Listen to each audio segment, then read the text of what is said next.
I was the Wiesenthal Center, they made a big thing, they put it in the archives and whatever. Okay. So... you have some family pictures that you want to show us. Yeah. Shall I go?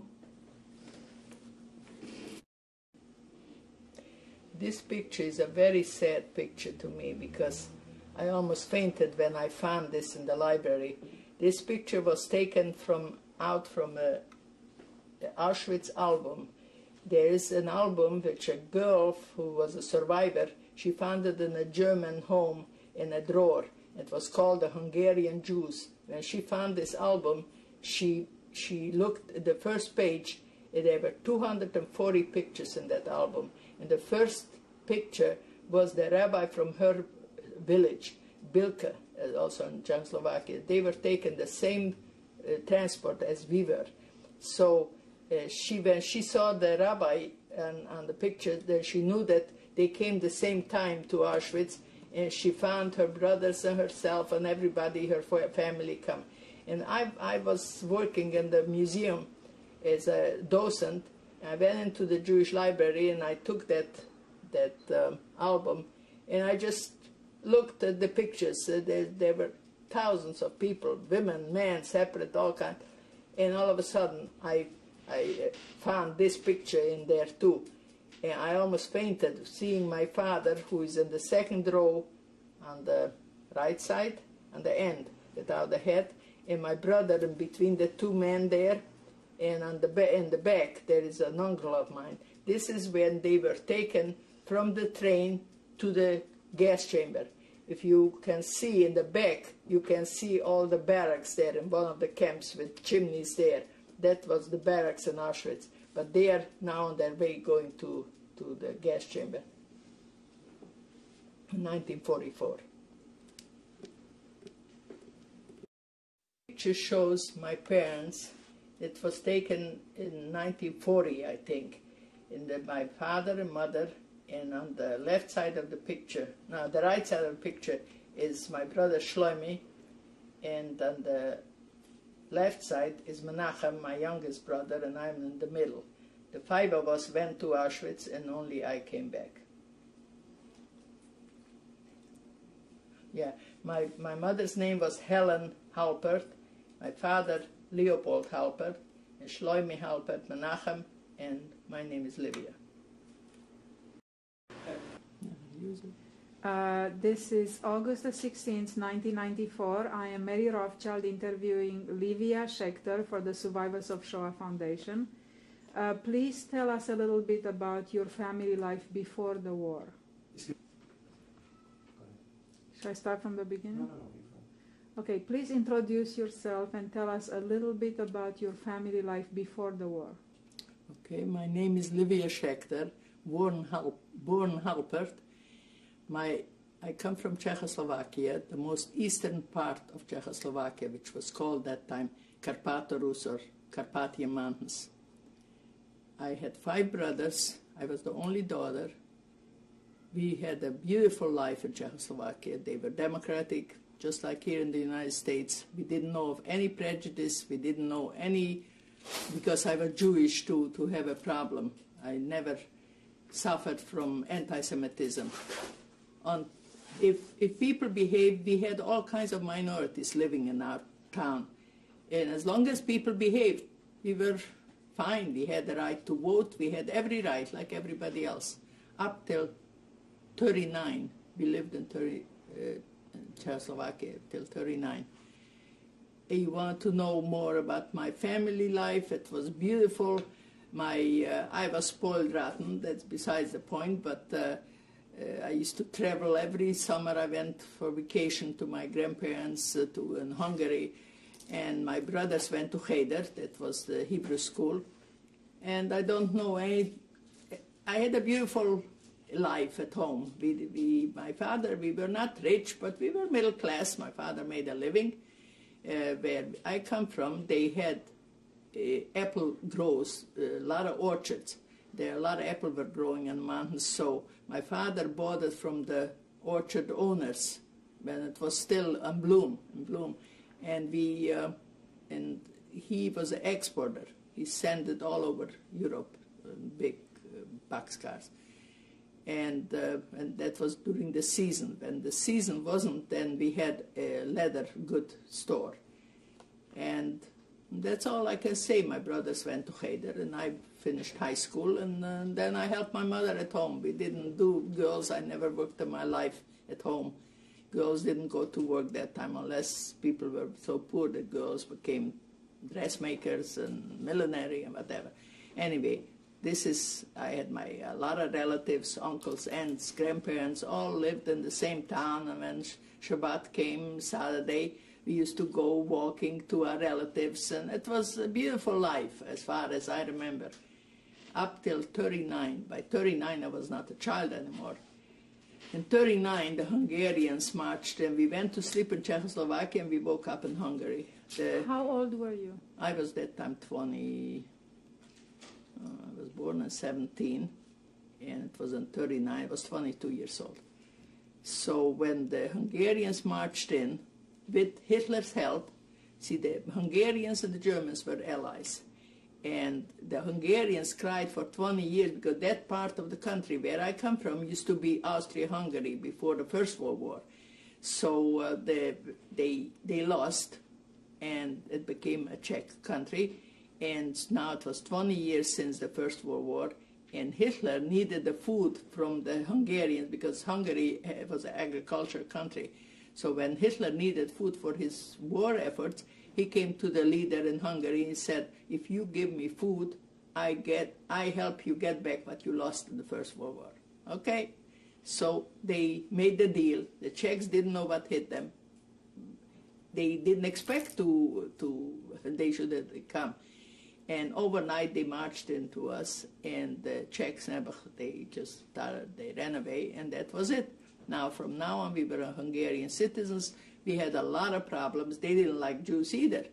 So we had a lot of problems with them. The first thing they did, they took away from every Jewish family the business licenses. So we still had to eat. The only difference was between the Hungarians and the Germans, that the Hungarians let us stay in our own homes, families together, and didn't kill Jews yet. But they took away the business licenses. So we couldn't make a living otherwise. So my father took a neighbor, business, somebody who he used to do business with the Apple. He said, if you give me your name to use your name for my business, then I'll share with you 50-50. My father did all the work. He just gave his name. Okay, so we had less, and it wasn't like it used to be, but we were still happy that we are at home. The next thing was, that is also that the men from 18 years of age till 42 had to go in forced labor. They were dressed as military men, but they didn't have a weapon. They had a shovel and a pick to go, and they took them, help the Germans by the front lines. They went there to and dug the trenches, the Russian border and wherever. A lot of Jewish men died, a lot of them, of hunger and of exposure and of hard work. And I had one brother there. And one brother came here from the 5 brothers. One brother with the last ship in December 38 left Czechoslovakia. He was mobilized. Czechoslovakia, first the Sudetengebiet, I don't know, Sudetengebiet was by Moravia, and there were a lot of Germans living there, and Hitler wanted that part back right away. And the Czechs that time thought they're going to go to war. And so they called in all the young men. I had one brother in the military, and he was home, this older brother, and he went for mobilization. But at the same time as he was called in for mobilization, he got a call to the American embassy in Prague, the capital, for the visa to come to America. And naturally he had to go first for his duty. And he came there. The Sudetengebiet, the Czechs didn't have a chance, and they gave up before anything. They didn't start fighting. Czechs gave up, so before they let the boys all go home, My brother went to his officer and he says, look, I have here the visa, the call for the visa. Would you please let me go before anybody else to Prague? And he was nice and he said, yes, you go.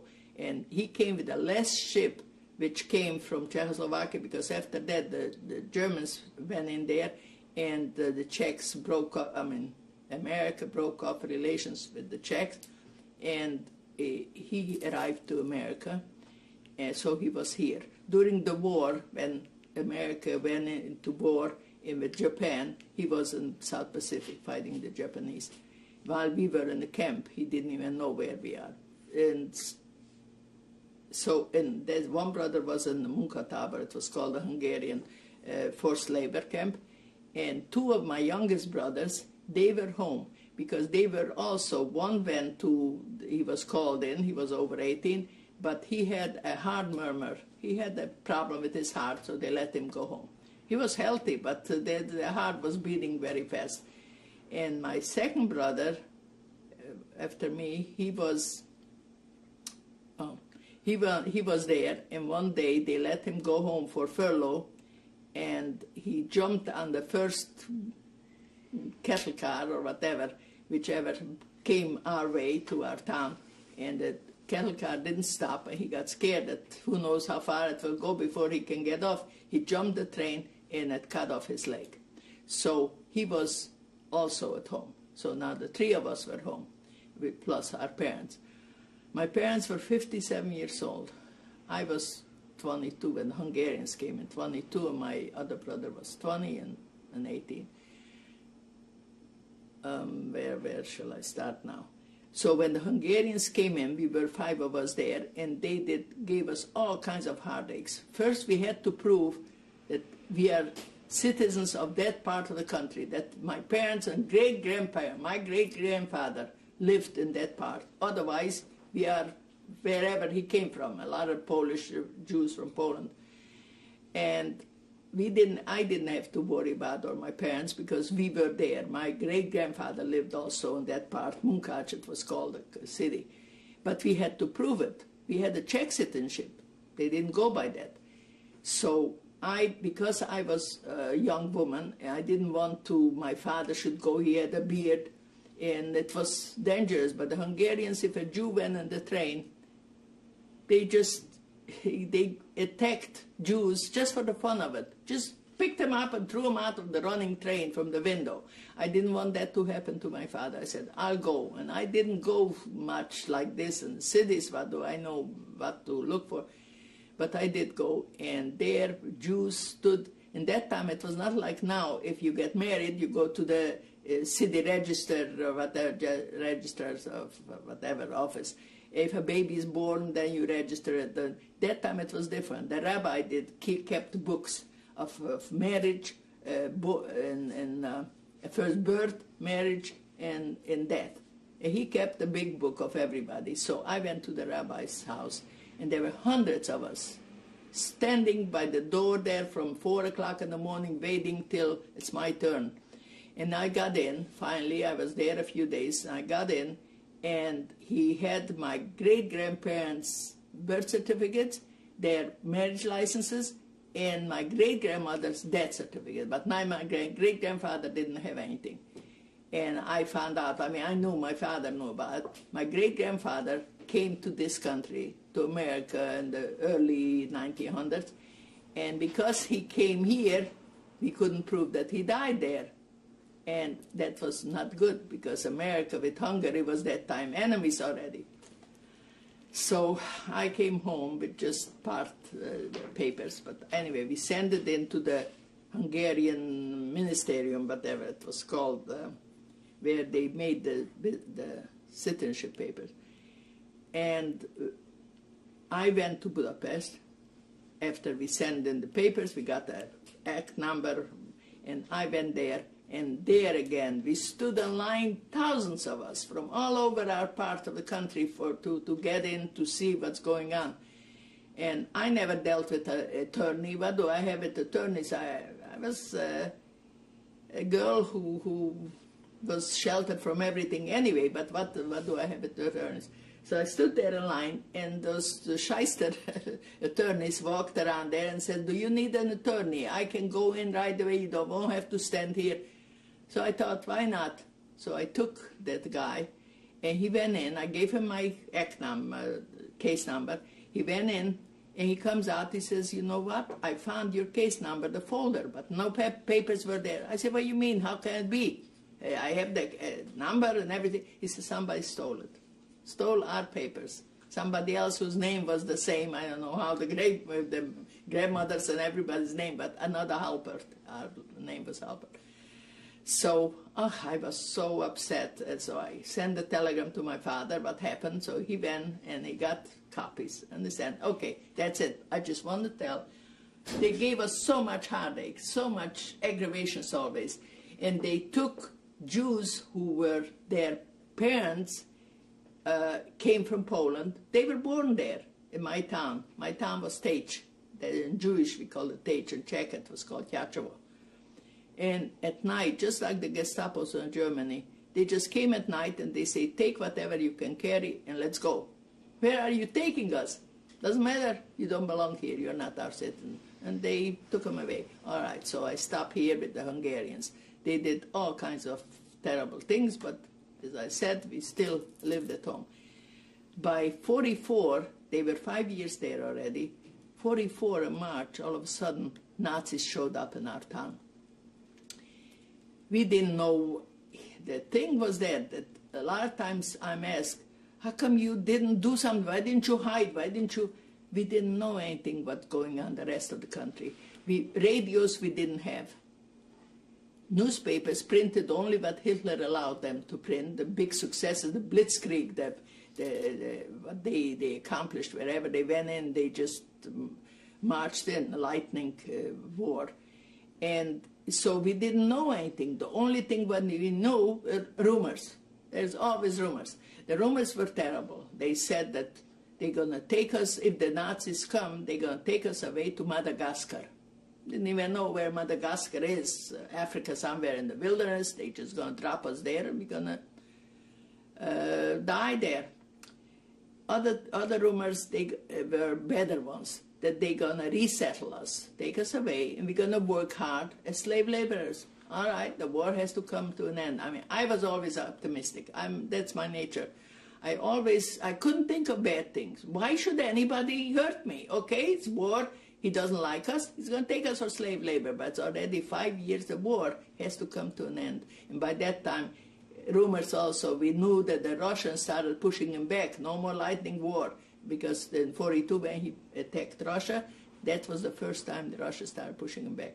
Anyway, so I just couldn't believe that. Okay, so now the Nazis, when they showed up, the first thing they made, formed a Jewish council, 10 Jews, the heads of the city, the Jewish organizations and congregation. And these 10 Jews got the order from the Germans, and they were supposed to give us the order, and if they didn't, then they would have gotten punished. So they were telling us the first day, they gave an order, every Jew from 6 years of age has to wear a yellow star on their outer garment. All right? That was the first thing. The next thing, curfew. A Jew couldn't go out from 6 in the evening to 7 in the morning or whatever. All right, so we didn't go out. And every day there was something else, excitement. And here we don't know what next, and rumors and what's going to happen. The last time it happened to be Pesach, Passover. It was that time when the Nazis came in, they were there 2 weeks or so. And that was the saddest Pesach we ever had, because we were religious. Everybody was religious in Europe, I mean, my part of the country. And we used to have Passover evening always such a lively, I had brothers and they all sang, it was my father, and everybody was singing. It was such a nice holiday. This time my father sat on his chair and just cried. He couldn't even pray, and all of us cried. It was very sad. If I think of it, that's when I get very choked up. Anyway, so after Pesach, the order came, we have to go to the ghetto.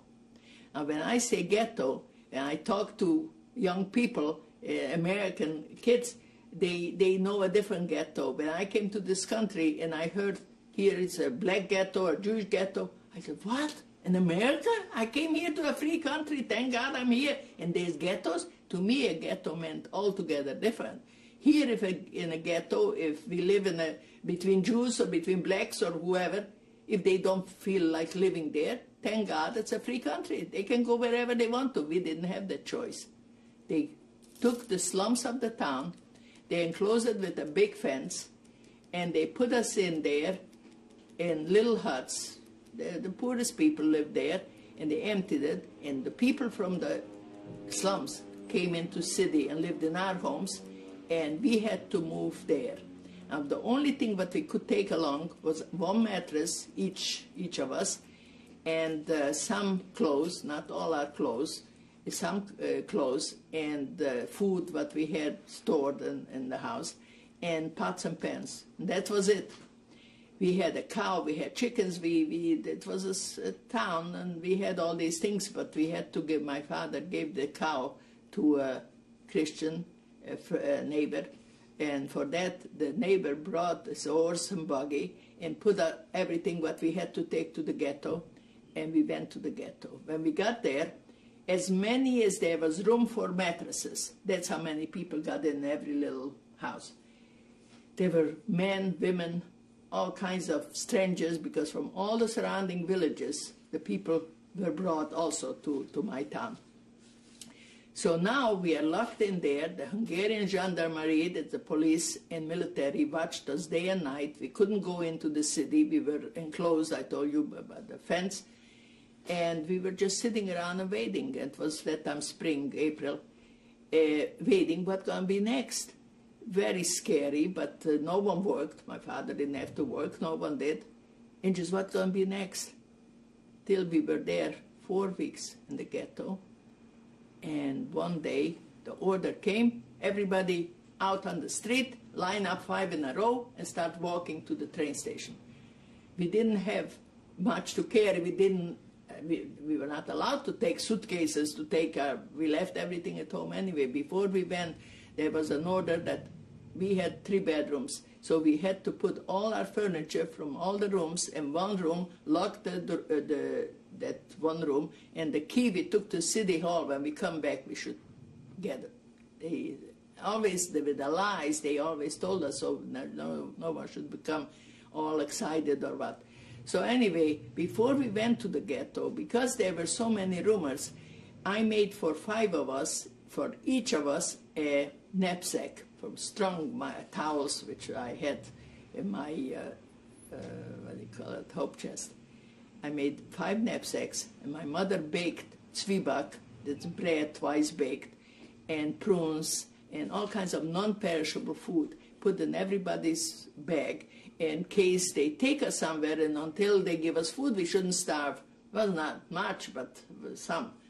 And we took that to the ghetto and put it on the head of the mattress, and now the time came when we had to go out on the street. We grabbed our knapsacks, dressed up. I dressed up and double everything because we didn't know, we couldn't take suitcases, so I put on 2 underwear, 2 dresses, sweaters, coat, and we lined up and we went to a train station. When we got to the train, as far as the eye could see, there were cattle cars, boxcars, as far, long line. They right away started counting in 75 people in each cattle car. Old, young, they took sick people from their sick bed, babies, men, women, 75, because we went on 5 and they counted in 75, and they gave us 1 empty pail that was supposed to be for the toilet. And they locked us in like animals from the outside.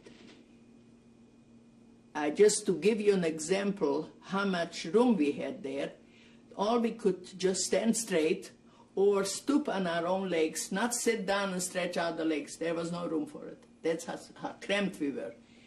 We were about 20,000 people from all surrounding villages. We were about that many people who came in this transport. So when they had all the people in the boxcars, the train started moving.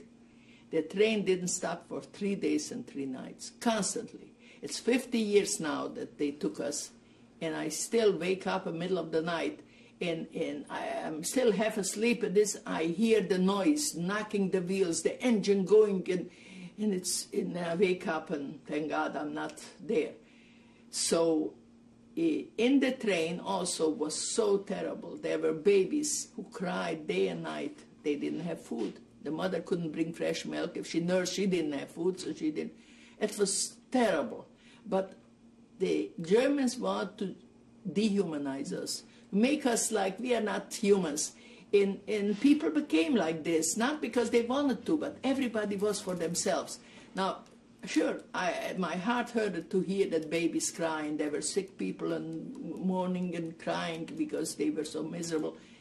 But first was my parents and my brothers, and we said, thank God we are all healthy people, able-bodied people. That one brother who didn't have a leg, but my parents were able-bodied. They could still work if they would have given them a chance. And so I said, thank God we are all healthy, and whatever we're going to have to do, we're going to work hard, and we'll come home. After 3 days and 3 nights, the train finally stopped. We didn't see where we were going because it doesn't have windows. The boxcars have the little 2 openings with bars on it, and no one knew. That pail filled up very quick, and we didn't have where to pour it out. It was just pouring out on the floor. The stench was terrible. So you can imagine what a wonderful trip we had. Finally, the train stops. Thank God. We thank God that we arrived somewhere, whatever. It can be worse. So when they opened the 2 doors, what we saw on the platform, there were Nazis going up and down the platform with a weapon on their shoulders, a German Shepherd on a leash, and a loudspeaker by the mouth, and called out orders. And there were also those inmates, concentration camp inmates, Polish Jews, who were brought there months before, and they were working. So the Nazis told them before the transport arrived, and I found that out after the war, they told them, don't you talk to the newcomers, don't tell them where they are or any questions. If we see your mouth move, you'll be shot. So you can imagine they had that too. Everybody was just saving their own hide. So now the Nazis called out, leave everything that you brought along. Some people brought little suitcases. Leave everything, we'll bring it after you. Like they would know where we are. They ask us our names. And jump down. Everybody jumped down. It was about that high without steps, so we had to jump down from the train. And men and boys had to right away go and line up in one column, women and children in the other column, and start moving. Not start looking around, seeing where are we, what's going on. So then I didn't even have a chance, didn't even know where my father disappeared. I didn't see. He jumped down on the boys, and they went with the man. In the meantime, there was so much commotion, so much screaming and yelling and crying. Children jumped down, maybe before the parents, and they were pushed away by other people who jumped at the same time. Mothers started screaming. She jumped down and couldn't see her children. She started screaming the children's names. The children screamed for their parents. It was terrible. But the Nazis didn't let anybody look for anybody. The Nazis said, line up and go. You'll find your children. You'll find your mothers. No one could do anything. Just start walking. All right. So as we start walking, my mother next to me and 3 other women, we walk a little distance, and there were in front of me 5 other women, a young mother with an infant, and a grandmother to the baby and whoever. That poor baby, it was the end of it. The baby cried. I don't know where it had the strength anymore. It had a good reason to cry. It was hungry for so long. And that poor mother didn't know what to do with the baby. And she just tried to pick it up and shake it and cuddle it. And the grandmother tried to give her advice, help, and everybody. They forgot to walk. We were supposed to, and they held back the whole column. When that happened, I mean, we were standing there, and the baby cries and everything, everybody tries to help. The Nazi from the distance saw our column is not moving. How dare we not move? He gave the order, we better move. And he came to investigate what's holding up this. He sees the baby crying, and that's the whole problem. He grabs the baby from the mother's arms, throws it against the cement wall. The baby stopped crying, the head cracked open, and that was it. Now it stopped. We can go now. That was the first realization to me. I realized that maybe all these rumors, bad rumors, something was true in it. That if they can take an innocent baby and kill it for no other reason, just because it's hungry and it's crying, then I got very scared. Okay? We walked forward, just a little distance, and we reached a crossroad. The crossroad was going left and right. And there stood the angel of death, Joseph Mengele. He held in his hand a stick, like a baton for the orchestra. He didn't even take a second, really, to look at anybody's face. He just looked at the five of us, to the old and the young, moved to the left. With one move of his wrist, he decided who should live and who should die. My mother and children, they went to the left. Able-bodied young people went to the right, and that was it. Didn't even have a chance to say goodbye, Mother. I'll see you, or something. All right? I went with the young people. We lined up now 5 in a row, thousands of us. But while we walked till Mengele's spot, I saw in the distance 2 buildings with big chimneys. The chimneys were big, like factories have big chimneys, not like a house. And from the chimneys, flames were belching out, and black smoke. The air was so polluted that you couldn't see a living bird or even a cockroach. It was terrible. The smell was terrible. I thought to myself, what kind of factories do they have here? It's so burning, and the air so terrible. Didn't have who to ask. And also what we saw, there were camps, surrounded big territories with electrified barbed wires, and inside the camps there were barracks, wooden barracks. All right, when we lined up with the young people, there were, between each camp, there was a road, and there where they led us.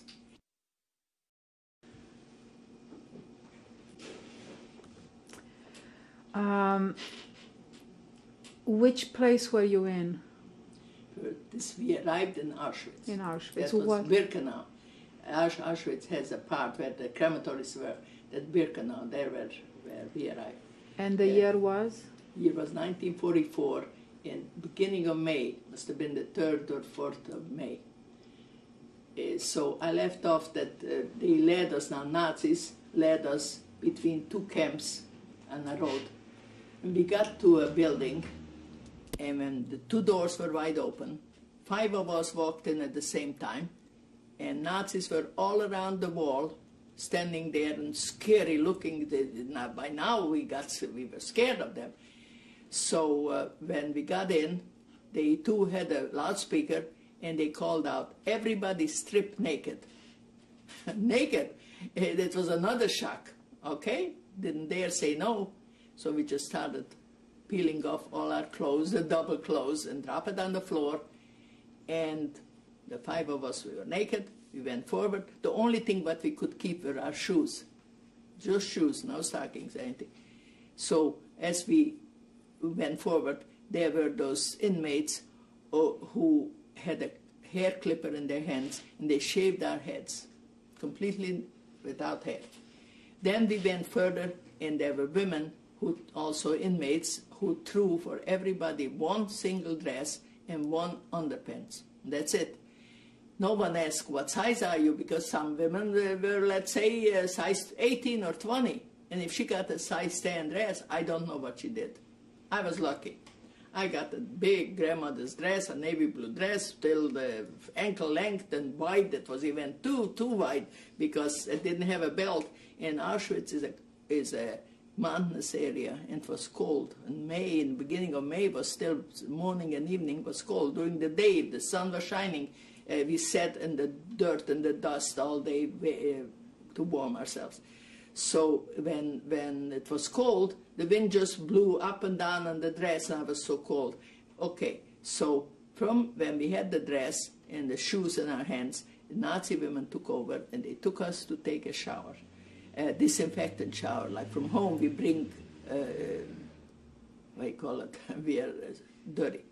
So when we took the shower, they didn't give us a towel or anything to wipe ourselves. We wiped ourselves in that dress, which they gave us. We put on the dress, and the Nazi women took us now to our camp. The camps were a lot of camps, but they were not numbered. They were letters, A, B, C, D, and so on. I got into C camp. When we got in, 30,000 women in that C camp. There were 30 barracks. Each barrack held 1,000 women. They counted in 1,000 women. When we got into the barrack, what we saw, there were bunk beds. Now, it's not bunk beds what we know here, one on the bottom, one on top. But whoever built those bunk beds, they planned for 5 men maximum to lay on their backs or whichever way comfortable. They counted 14 women on each, and it was 3 layers. They counted 14 women on each bunk. It was no mattress or anything. It was a wooden board. Between each board there was a crack, and at night the wind blew up there. So 14 women, we look at each other, where will we have room here? It's impossible. But it was possible. We had to. We laid head to toe on our side. And we were so pressed together that if one woman had a pain from the hard board on the side, she couldn't pull herself out to turn over. All 14 had to turn. Then we could get it. Otherwise we were. All right, that was our sleeping quarters. All day, we arrived in the morning to Auschwitz. All day no one asked us, are you hungry, are you thirsty? Nothing. So we fasted the 4th day. We went to sleep, and next morning, it wasn't even morning, it was dawn, it was still very early. A Nazi woman came in with a whistle, and whistled, she says, Raus, everybody out for roll call. So we jumped right away, and we went, and we lined up 5 in a row, 1,000 women. Between each barrack there was a space, and there we stood for Zählappell, it was called, roll call. When we stood there, the Nazi woman started counting and counting, and it was just a punishment to us. For them it was fun. Every few minutes, another one came, her supervisor, and another Nazi woman, and they each counted the count. We stood there for 3-4 hours. We didn't have a watch to tell time, but we could tell the sun was way out already by the time they finally let us go back in the barrack. When we got in the barrack, the first meal came.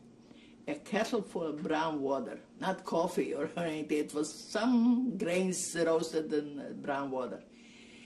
We didn't get any cups or a bowl or anything to drink it from, so they brought with a kettle of brown water, they brought a can about that size, a rusty can, and they ladled in 14 ladles of brown water for each of us. And the first one, I was the first one on the end of this board, or what is a bunk, and I got the can. Now, how will we share it? If the way I felt, hungry and thirsty, empty, I could drink a half a can myself, but the other ones were just as hungry. So we decided 15 sips at first. And then if there's still left, we'll share the rest. Okay, as I take the can to my mouth and want to drink, before I even have a chance, one sip, I see 13 pairs of eyes looking at my neck. How many times I swallow, because if I'm going to swallow one more sip, that much less the other ones will have. Okay, we shared all right. Everybody got their sips, and what was left, we shared that. That was our breakfast and the meal for the day. No bread, nothing all day. Till afternoon. Now, in the afternoon, there was again Zählappell, roll call, and we were standing again 3-4 hours, and finally they let us back in, and they brought the first meal. Now, the meal was garbage. It looked like garbage, it was garbage, and smelled like garbage. But we were so hungry we didn't even first know what it is made of, it's garbage. After the war I found out that what they did, they went to the garbage dumps, and if there were potato peels thrown out or rotten or whatever, with a shovel, they shoveled it in these kettles, But that wasn't enough. So they went on the field and picked green weeds with the roots, with the dirt on the roots, and threw that in, and they cooked, boiled it, and that's what they brought us. So you can imagine how appetizing it was, how it smelled terrible. So I again got the can, the first one, and I took it to my face, to my nose. It smelled terrible. I thought, I can't. But I was so hungry that I thought, if I won't, how much, the fifth day, how long can I be hungry? If I don't force myself, I'm going to starve, and I wasn't ready to die. I wanted to live. So I held my nose and swallowed my share of sips and handed it to the next girl. These girls, everybody knew the same thing what I did, that they're hungry and they'll starve if they don't eat. But some just couldn't take it. They tried. They took a little, one sip, and they gagged. It came back. They couldn't. Handed it to the next girl. They just couldn't. They say that's human nature. There are a lot of, everybody's different. I'm still, now I can eat anything, God forbid for garbage, but I can eat a lot more than some of my friends. So anyway, that was the beginning of the starvation. Some of these girls who couldn't take it, the first, I don't know, we were there 7, 8 days. We started finding every morning dead girls next to us because they just starved. They didn't have to be killed otherwise.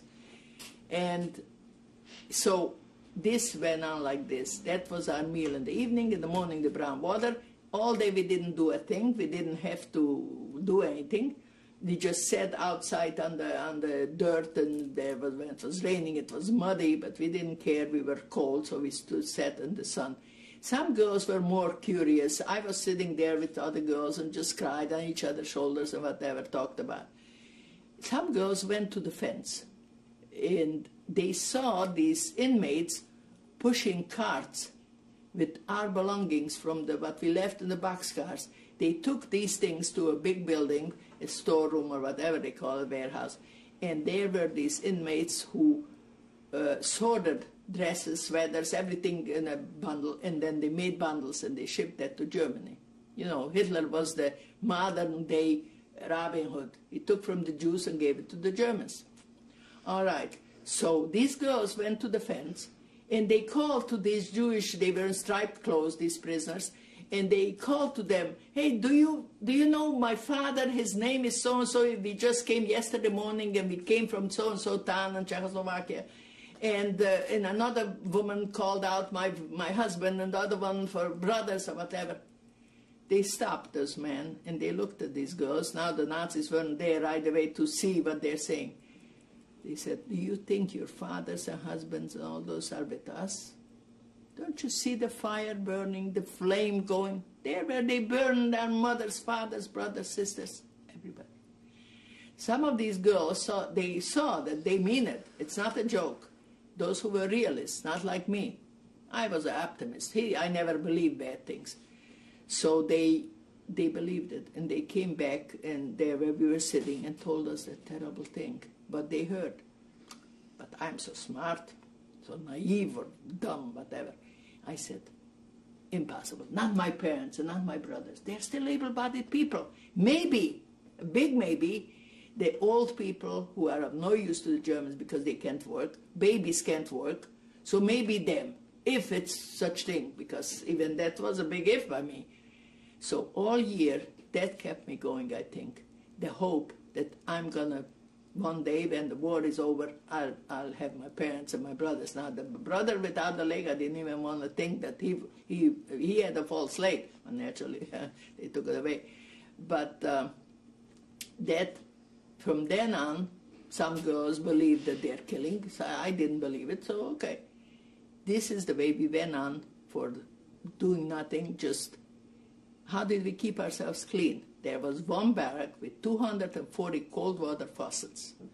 Those of us we were so depressed and so miserable that no one felt like even who cares about cleanliness. But I went in, washed my face with cold water, washed my hands, no towel, wiped ourselves in that one single dirty dress in which we slept in and sat in the dirt and dust, and that was our towel too.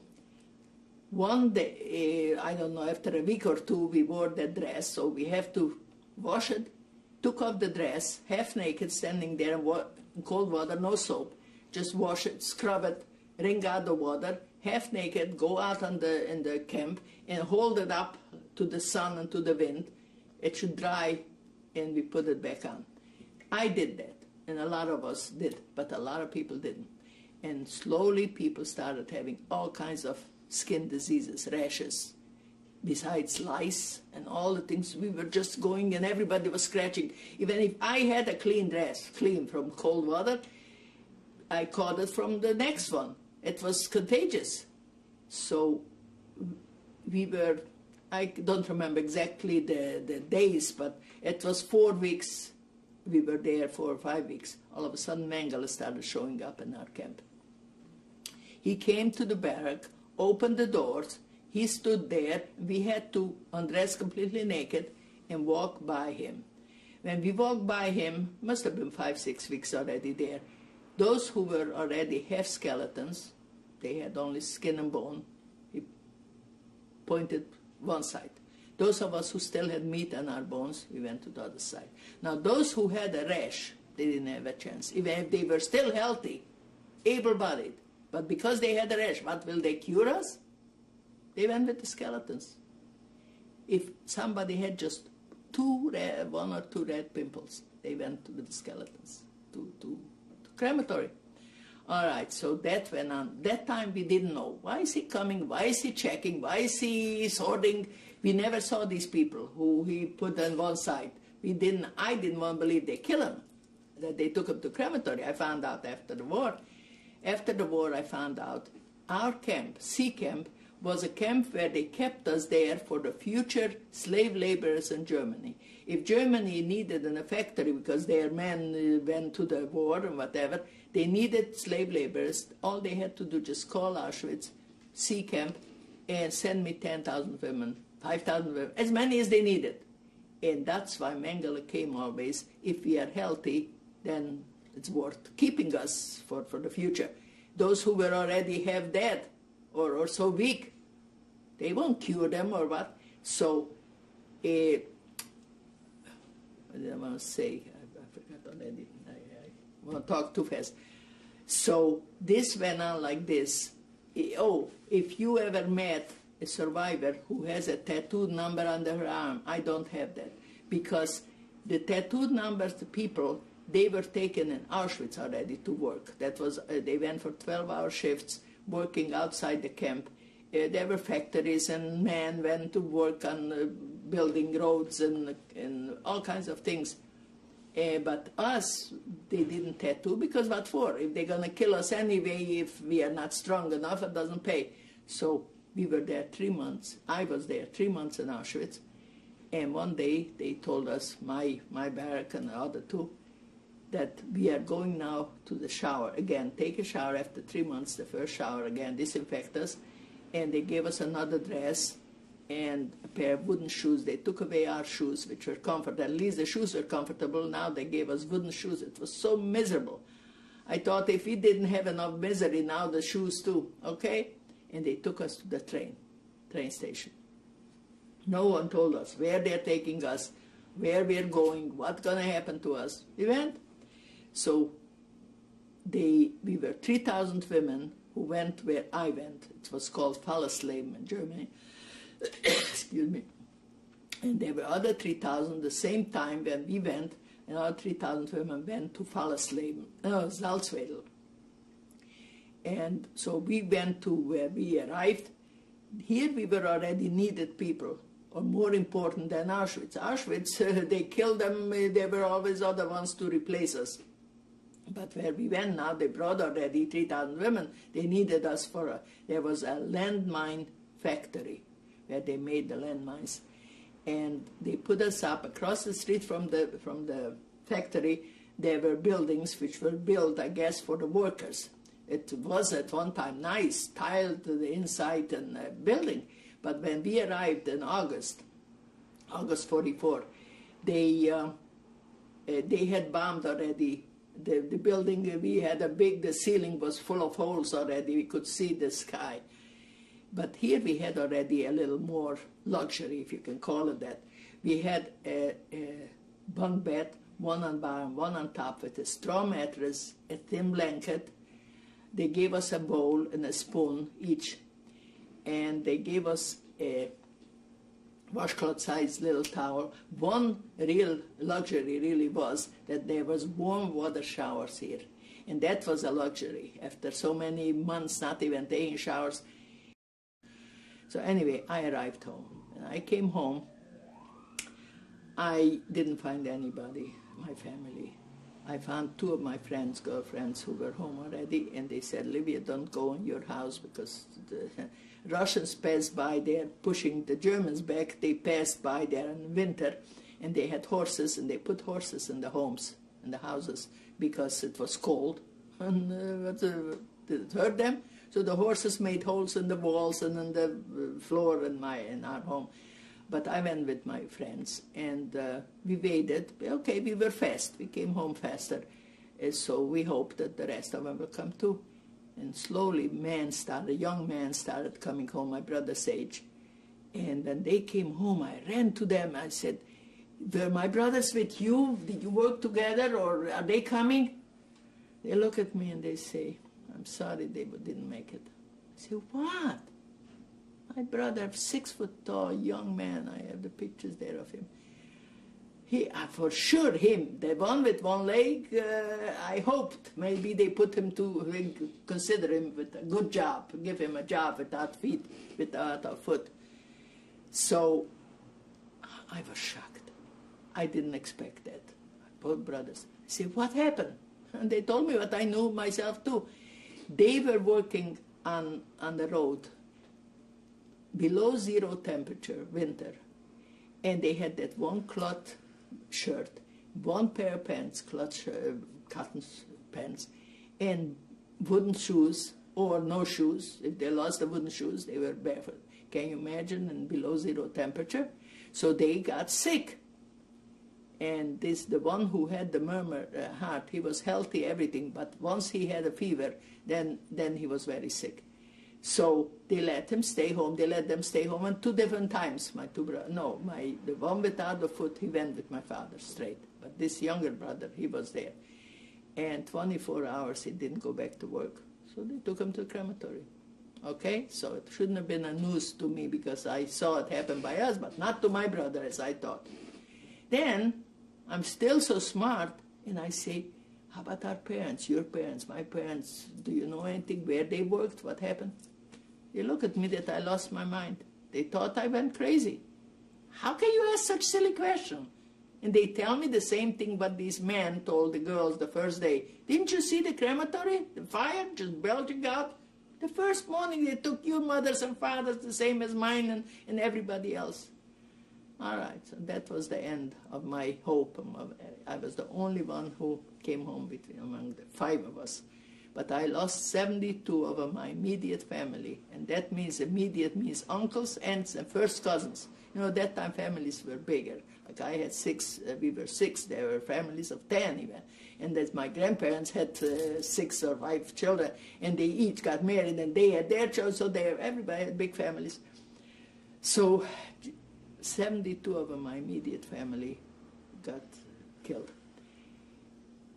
I didn't want to stay at home, in my town. What do I look for? Who do I have here? Besides, I told you I had 1 brother here, and I had 2 brothers in Israel.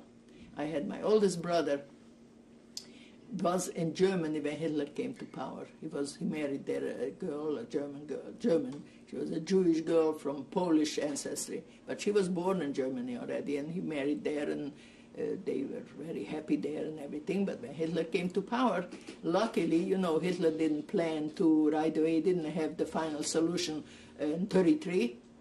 Slowly, he knew he hates the Jews. He knew he wants to get rid of them. But as it happened, the world, no one wanted the Jews, so then he had to have a final solution. So the first thing in 1934, I think, he gave an order, all the foreigners should go home. Okay, so my brother was a Czech citizen, so he packed that time they had a 1.5-year-old child, packed the suitcases, they left there, everything, they had beautiful furniture and crystals and silver. It was that time very stylish, when somebody got married, the presents were silver and crystal, and they were well-to-do, his father-in-law. So he packed his suitcases with the child and wife and came home. A lot of them came back to Czechoslovakia, so there were a lot of German immigrants. And he came home, but our town was too small for him to work. He was a very brilliant businessman and very smart, and he wanted to work in a big city in Czechoslovakia, but he had to work on Shabbos, on Saturday, and he was religious. So, I mean, we were religious, so he didn't want to take on that job. And slowly, that time, there were still a lot of Jewish organizations, and they formed an organization for the German immigrants. And my brother and wife and child, they went with a group of German immigrants to Palestine at that time. We are talking 1934. And they had a hard time to go there. You know, Palestine was not, the English didn't let them in, so they went from Czechoslovakia to Hungary on trains. They didn't go with the ship. They went to Hungary, from Hungary, Yugoslavia, Turkey, Syria. And in Syria, they hired an Arab, and the Arab helped smuggle them into Palestine. My brother and sister-in-law and a child lived in a basement in Haifa. They ended up in Haifa.